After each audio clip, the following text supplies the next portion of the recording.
Ernesto Sabato, La resistencia. Primera carta, lo pequeño y lo grande.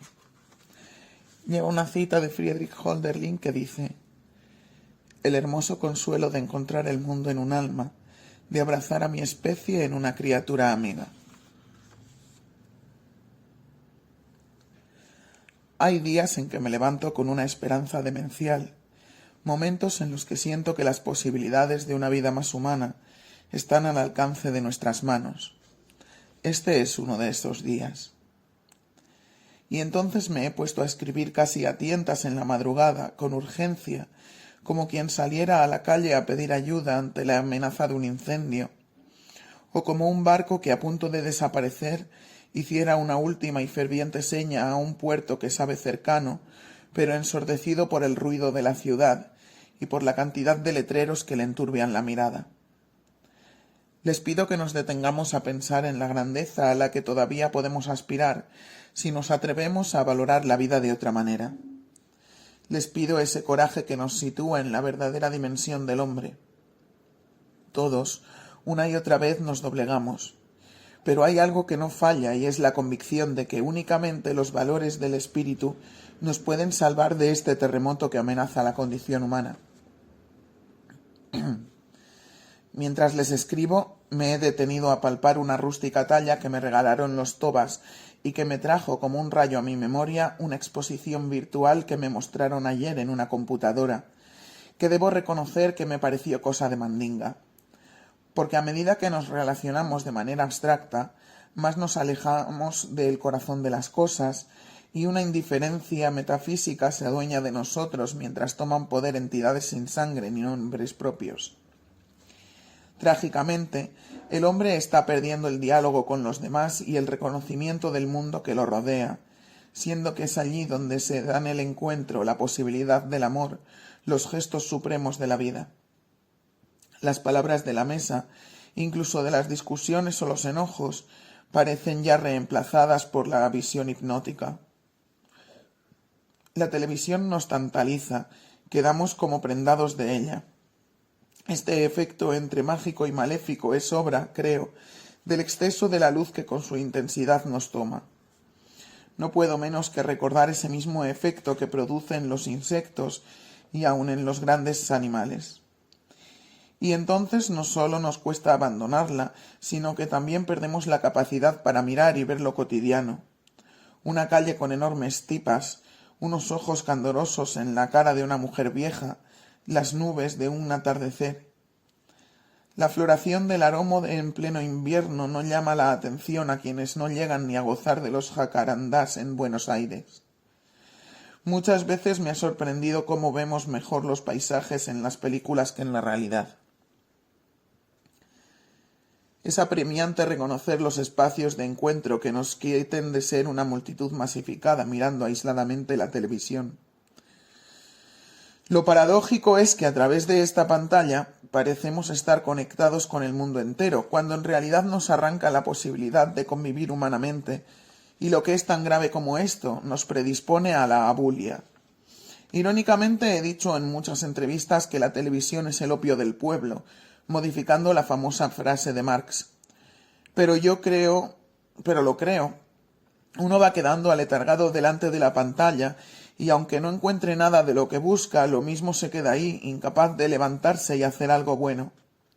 Nos quita las ganas de trabajar en alguna artesanía, leer un libro, arreglar algo de la casa mientras se escucha música o se matea, o ir al bar con algún amigo o conversar con los suyos.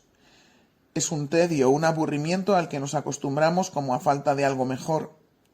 El estar monótonamente sentado frente a la televisión anestesia la sensibilidad, acelera la mente, perjudica el alma. Al ser humano se le están cerrando los sentidos, cada vez requiere más intensidad, como los sordos.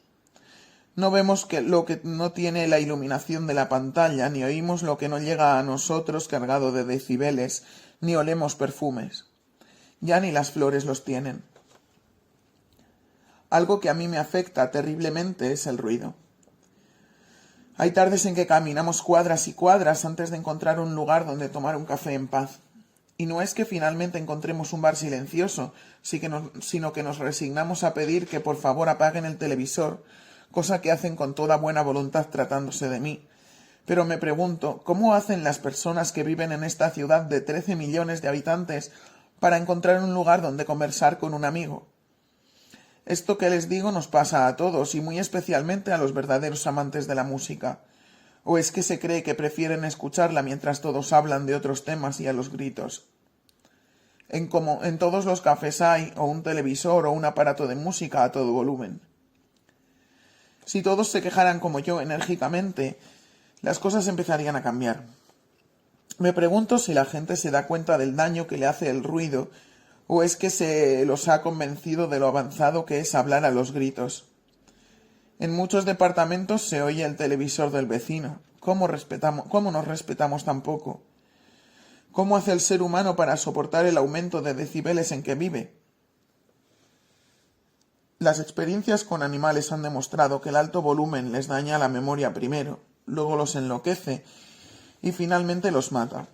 Debo de ser como ellos porque hace tiempo que ando por la calle con tapones para los oídos.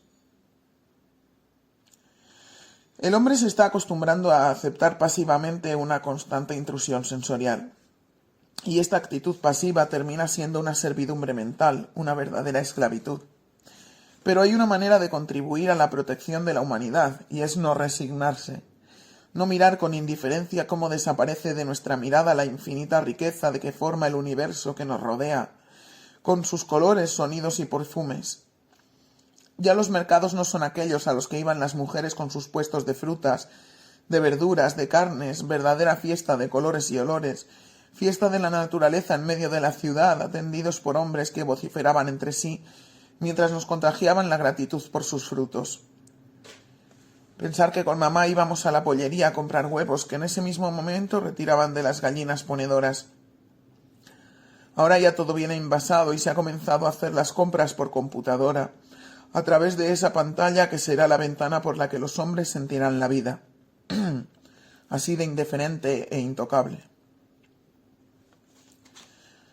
No hay otra manera de alcanzar la eternidad que ahondando en el instante, ni otra forma de llegar a la universalidad que a través de la propia circunstancia, el hoy y el aquí. Y entonces, ¿cómo?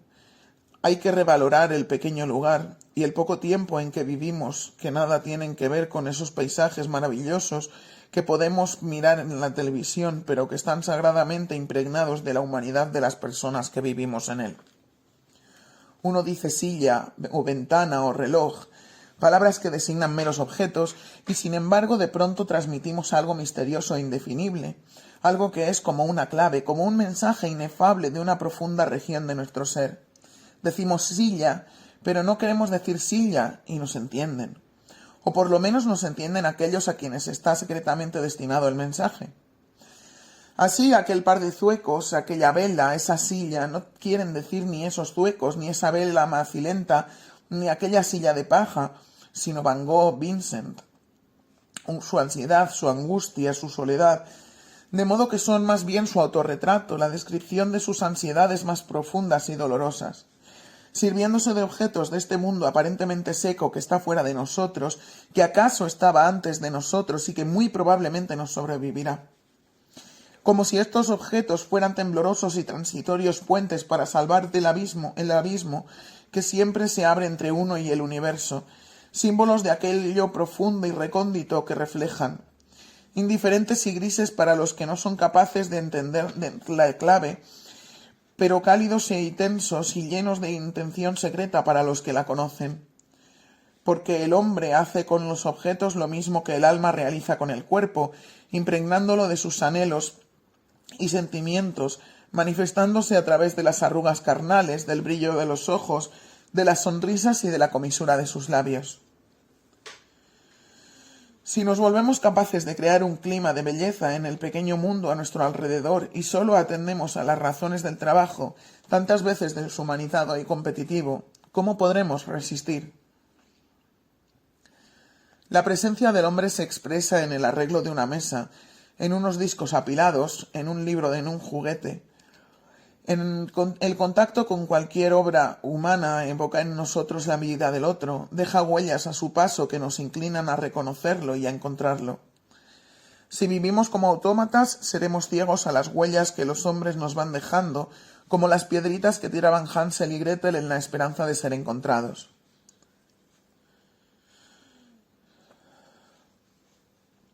El hombre se expresa para llegar a los demás, para salir del cautiverio de su soledad. Es tal su naturaleza de peregrino que nada colma su deseo de expresarse. Es un gesto inherente a la vida que no hace a la utilidad, que trasciende toda posibilidad funcional. Los hombres a su paso van dejando su vestigio, del mismo modo al retornar a nuestra casa después de un día de trabajo agobiante, una mesita cualquiera, un par de zapatos gastados, una simple lámpara familiar, son conmovedores símbolos de una costa que ansiamos alcanzar, como náufragos exhaustos que lograrán tocar tierra después de una larga lucha contra la tempestad. Son muy pocas las horas libres que nos deja el trabajo. Apenas un rápido desayuno que solemos tomar pensando ya en los problemas de la oficina, porque de tal modo nos vivimos como productores que nos estamos volviendo incapaces de detenernos ante una taza de café en las mañanas o de unos mates compartidos. Y la vuelta a la casa a la hora de reunirnos con los amigos o familia, o de estar en silencio como la naturaleza a esa misteriosa hora del atardecer que recuerda los cuadros de Millet. Tantas veces se nos pierde mirando la televisión. Concentrados en algún canal o haciendo zapping, parece que logramos una belleza o un placer que ya no descubrimos compartiendo un guiso, o un vaso de vino, o una sopa de caldo humeante que nos vincule a un amigo en una noche cualquiera. Cuando somos sensibles, cuando nuestros poros no están cubiertos de las implacables capas, la cercanía con la presencia humana nos sacude, nos alienta, comprendemos que es el otro el que siempre nos salva. Y si hemos llegado a la edad que tenemos es porque otros nos han ido salvando la vida incesantemente. A los años que tengo hoy, puedo decir dolorosamente que toda vez que nos hemos perdido un encuentro humano, algo quedó atrofiado en nosotros o quebrado. Muchas veces somos incapaces de un genuino encuentro porque solo reconocemos a los otros en la medida que definen nuestro ser y nuestro modo de sentir, o que nos son propicios a nuestros proyectos.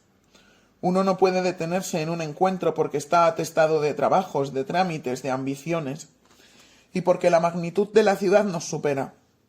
Entonces, el otro ser humano no nos llega, no lo vemos. Está más a nuestro alcance un desconocido con el que hablamos a través de una computadora. En la calle, en los negocios, en los infinitos trámites, uno sabe abstractamente que está tratando con seres humanos, pero en lo concreto tratamos a los demás como a otros tantos servidores informáticos o funcionales. No vivimos esta relación de modo afectivo, como si tuviésemos una capa de protección contra los acontecimientos humanos desviantes de la atención. Los otros nos molestan, nos hacen perder el tiempo, lo que deja al hombre espantosamente solo, como si en medio de tantas personas, o por ello mismo, cundiera el autismo. He visto algunas películas donde la alienación y la soledad son tales que las personas buscan amarse a través de un monitor.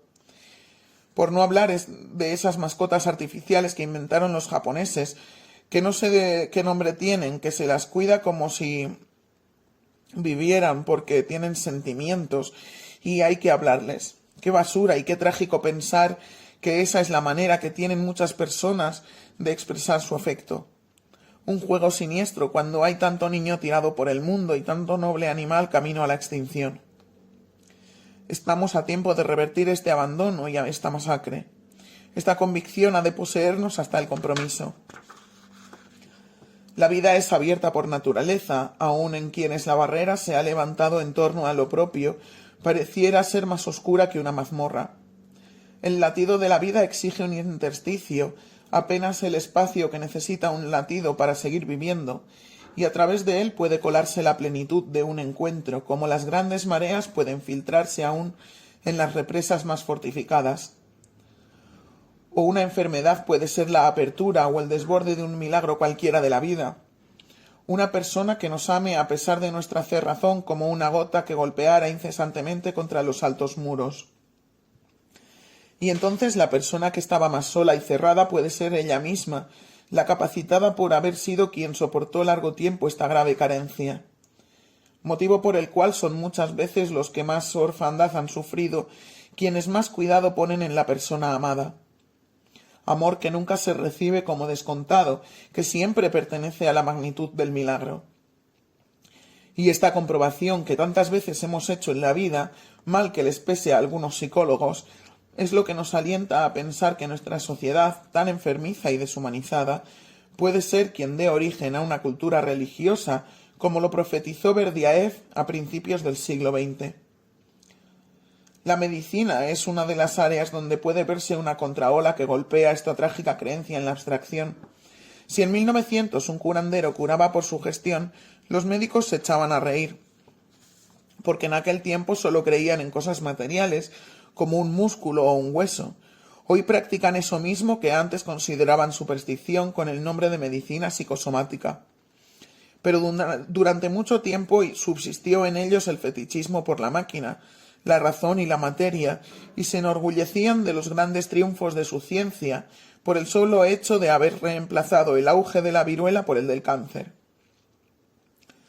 La falla central que sufrió la medicina proviene de la falsa base filosófica de los 3 siglos pasados, de la ingenua separación entre alma y cuerpo, del cándido materialismo que conducía a buscar toda enfermedad en lo somático. El hombre no es un simple objeto físico, desprovisto de alma, ni siquiera un simple animal. Es un animal que no solo tiene alma, sino espíritu, y el primero de los animales que ha modificado su propio medio por obra de la cultura. Como tal, es un equilibrio inestable entre su propio soma y su medio físico y cultural. Una enfermedad es quizá la ruptura de ese equilibrio, que a veces puede ser provocada por un impulso somático y otras por un impulso anímico, espiritual o social.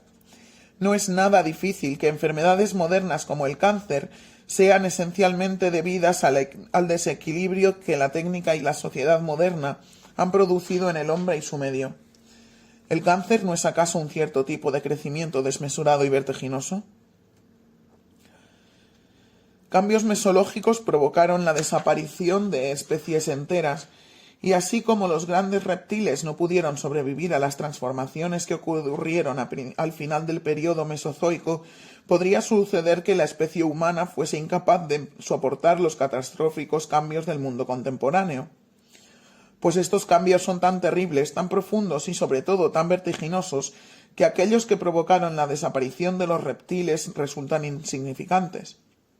El hombre no ha tenido tiempo para adaptarse a las bruscas y potentes transformaciones que su técnica y su sociedad han producido a su alrededor, y no es arriesgado afirmar que las enfermedades modernas sean los medios de que se está valiendo el cosmos para sacudir a esta orgullosa especie humana.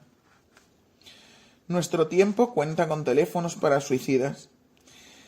Sí, es probable que algo se le pueda decir a un hombre para quien la vida ha dejado de ser el bien supremo. Yo mismo muchas veces atiendo gente al borde del abismo.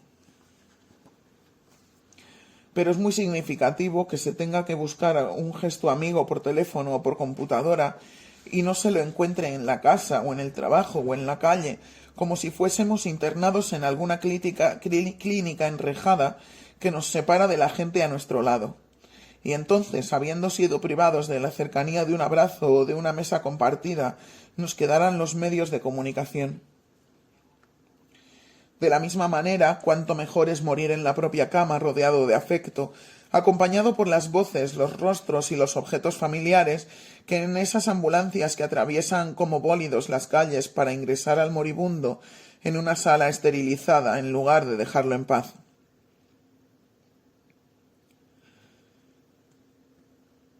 Con admiración recuerdo el nombre de algunos viejos médicos cuya sola entrada sanaba al enfermo. Cuánta irónica sonrisa mereció esta deslumbrante verdad. Es noche de verano.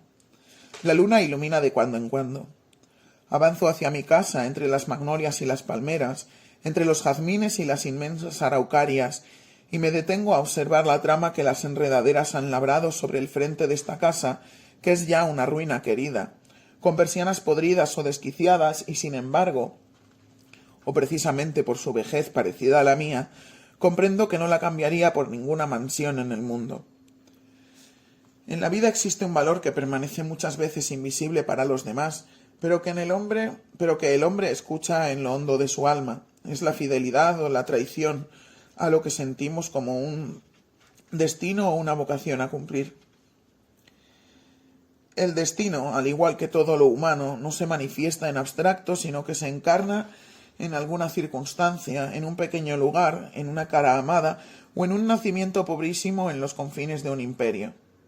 Ni el amor, ni los encuentros verdaderos, ni siquiera los profundos desencuentros son obra de las casualidades, sino que nos están misteriosamente reservados.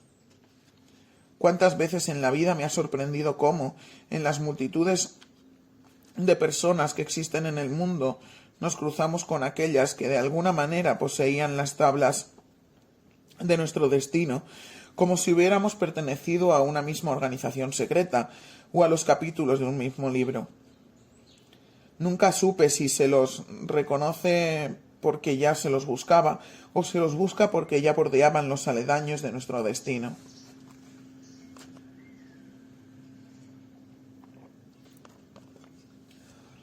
El destino se muestra en signos e indicios que parecen insignificantes, pero que luego reconocemos como decisivos. Así, en la vida, uno muchas veces cree andar perdido, cuando en realidad siempre caminamos con un rumbo fijo, en ocasiones determinado por nuestra voluntad más visible, pero en otras quizá más decisivas para nuestra existencia, por una voluntad desconocida aún para nosotros mismos, pero no obstante poderosa e inmanejable, que nos va haciendo marchar hacia los lugares en que debemos encontrarnos con seres o cosas que de una manera o de otra son o han sido o van a ser primordiales para nuestro destino, favoreciendo o estorbando nuestros deseos aparentes, ayudando u obstaculizando nuestras ansiedades, y a veces, lo que resulta todavía más asombroso, demostrando a la larga estar más despiertos que nuestra voluntad consciente. En el momento nuestras vidas nos parecen escenas sueltas, una al lado de la otra, como tenues, inciertas y livianísimas hojas arrastradas por el furioso y sin sentido viento del tiempo. Mi memoria está compuesta de fragmentos de existencia, estáticos y eternos. El tiempo no pasa entre ellos, y cosas que sucedieron en épocas muy remotas entre sí están unas junto a otras vinculadas o reunidas por extrañas antipatías y simpatías. ¿O acaso salgan a la superficie de la conciencia, unidas por vínculos absurdos pero poderosos, como una canción, una broma o un odio común? Como ahora para mí, el hilo que las une y que las va haciendo salir una después de otra es cierta ferocidad en la búsqueda de algo absoluto, cierta perplejidad la que une palabras como hijo, amor, Dios, pecado, pureza, mar, muerte. Pero no creo en el destino como fatalidad, como en la tradición griega o en nuestro tango. Contra el destino nadie la talla, porque de ser así, ¿para qué les estaría escribiendo? Creo que la libertad nos fue destinada para cumplir una misión en la vida, y sin libertad nada vale la pena. Es más, creo que la libertad que está a nuestro alcance es mayor de la que nos atrevemos a vivir. Basta con leer la historia, esa gran maestra, para ver cuántos caminos ha podido abrir el hombre con sus brazos, cuánto el ser humano ha modificado el curso de los hechos, con esfuerzo, con amor, con fanatismo. Pero si no nos dejemos tocar por lo que nos rodea, no podremos ser solidarios con nada ni con nadie. Seremos esa expresión escalofriante con que se nombra al ser humano este tiempo, átomo cápsula, ese individuo que crea a su alrededor otras tantas cápsulas en las que se encierra, en su departamento funcional, en la parte limitada del trabajo a su cargo, en los horarios de su agenda. No podemos olvidar que antes la siembra, la pesca, la recolección de los frutos, la elaboración de las artesanías, como el trabajo en las herrerías o en los talleres de costura o en los establecimientos del campo, reunían a las personas y las incorporaban en la totalidad de su personalidad. Fue la intuición del comienzo de esta ruptura la que llevó a los obreros del siglo XVIII a rebelarse contra las máquinas, a querer prenderles fuego. Hoy los hombres tienden a cohesionarse masivamente para adecuarse a la creciente y absoluta funcionalidad que el sistema requiere hora a hora. Pero entre la vida de las grandes ciudades que los sobrepasan como un tornado a las arenas de un desierto y la costumbre de mirar televisión donde uno acepta que pase lo que pase y no se cree responsable, la libertad está en peligro. Tan grave como lo que dijo Junger: si los lobos contagian a la masa, un mal día en el rebaño se convierte en horda.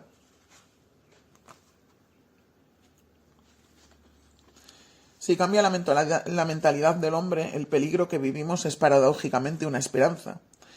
Podremos recuperar esta casa que nos fue míticamente entregada. La historia siempre es novedosa. Por eso, a pesar de las desilusiones y frustraciones acumuladas, no hay motivo para descreer del valor de las gestas cotidianas.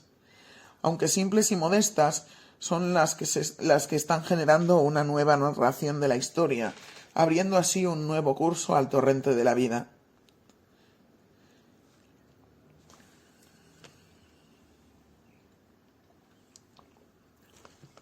La pertenencia del hombre a lo simple y cercano se acentúa aún más en la vejez cuando nos vamos despidiendo de proyectos y más nos acercamos a la tierra de nuestra infancia, y no a la tierra en general, sino a aquel ínfimo pedazo de tierra en que transcurrió nuestra niñez, en que tuvimos nuestros juegos y nuestra magia, la irrecuperable magia de la irrecuperable niñez.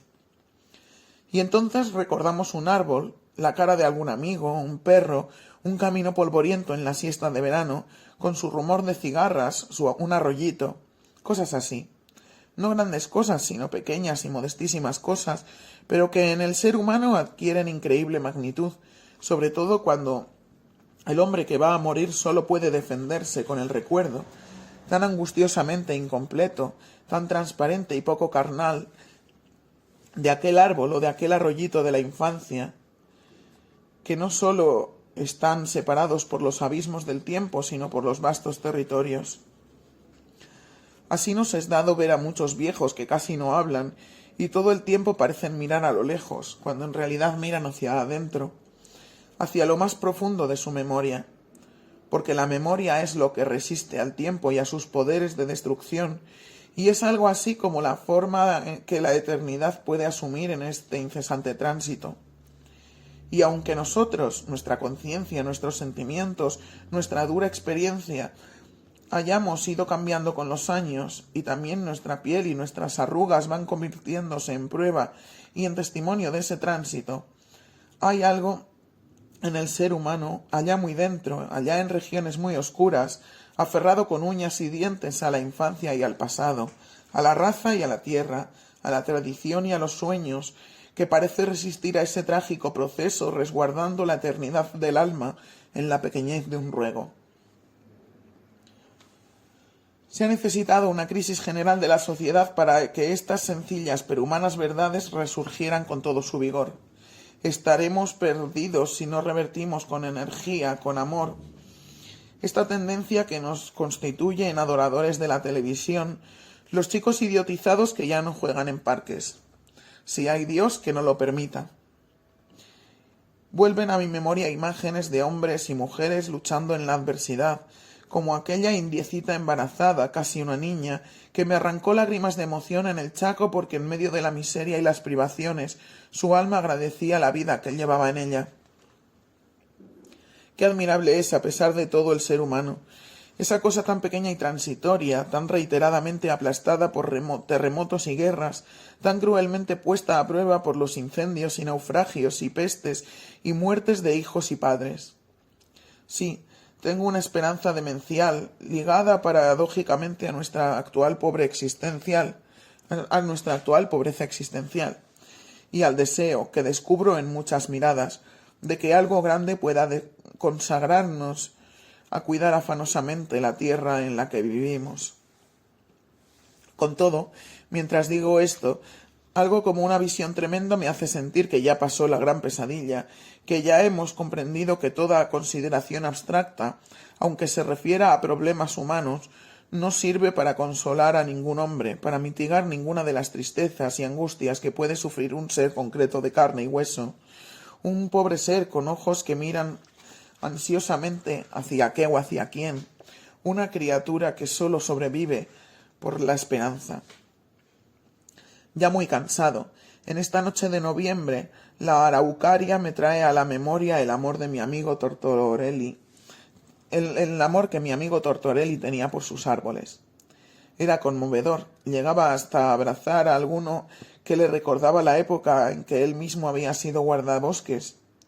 Tuvimos la emoción de recorrer con él por la Patagonia lugares tan impresionantes como los bosques petrificados, los de arrayanes y aquellos otros donde se yerguen árboles milenarios. Nos decía, acariciando el tronco de esas formidables araucarias y coihúes todavía vivos: piensen por un momento que cuando surgió el Imperio Romano y cuando se derrumbó, cuando los griegos y los troyanos combatían por Helena, este árbol ya estaba aquí, y siguió estando cuando Rómulo y Remo fundaron Roma y cuando nació Cristo, y mientras Roma llegaba a dominar el mundo y cuando cayó. Y así pasaron imperios, guerras interminables, cruzadas, el Renacimiento y la historia entera de Occidente hasta hoy. Y ahí lo tienen todavía. También nos dijo que los vientos húmedos del Pacífico precipitan casi toda su agua del lado chileno, de modo que de un incendio de este lado es fatal, porque los árboles mueren y el desierto avanza inexorablemente. Entonces nos llevó hasta el límite de la estepa patagónica y nos mostró los cipreses, casi retorcidos por el sufrimiento que, como dijo, cubrían la retaguardia. Duros y estoicos como una legión suicida, daban el último combate contra la adversidad. Creo en los cafés, en el diálogo, creo en la dignidad de la persona, en la libertad. Siento nostalgia, casi ansiedad de un infinito, pero humano, a nuestra medida.